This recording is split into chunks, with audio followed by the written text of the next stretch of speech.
abantu barenga miliyari 2 basura urubuga rwa YouTube. Ni urubuga rwahinduye uburyo abantu bareba amakuru, biga, bumva umuziki ndetse baninjiza amafaranga. Ariko se YouTube yatangiye ninde wayitangije?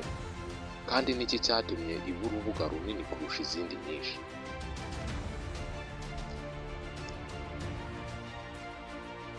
Kugira ngo tubashe kumenya amavuko ya YouTube, biradusaba gusubira inyuma gato mu myaka.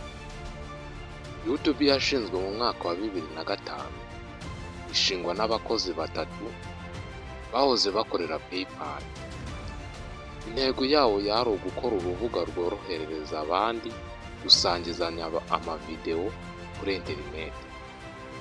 Video yashyizwe kuri YouTube yiswe Me at the Zoo, kandi niyo yabaye intangiriro y'uru rugendo.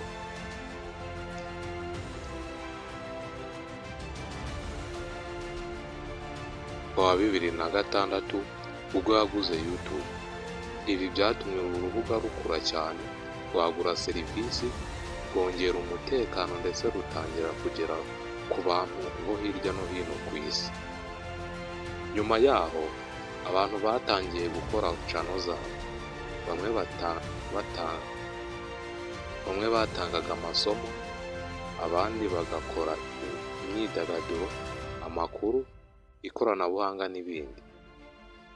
Nibwo havutse umwuga mushya witwa YouTube Creator.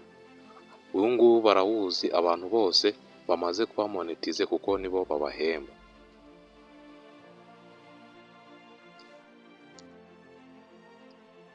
YouTube ntabwo ari urubuga rwo kureberaho video gusa, ahubwo ni ishuri, isoko ry'akazi n'uburyo bwo gusangira ubumenyi n'isi yose. Niba ufite inzozi zo kuba creator, uyu ni wo mwanya mwiza wo gutangira. Kora content y'umwimerere, ihoraho kandi ifitiye abantu akamaro. Niba tugeranye ku musozo w'iki kiganiro, ndagusaba gukanda subscribe, comment na share kugira ngo tuzabane no mu bindi biganiro. Murakoze.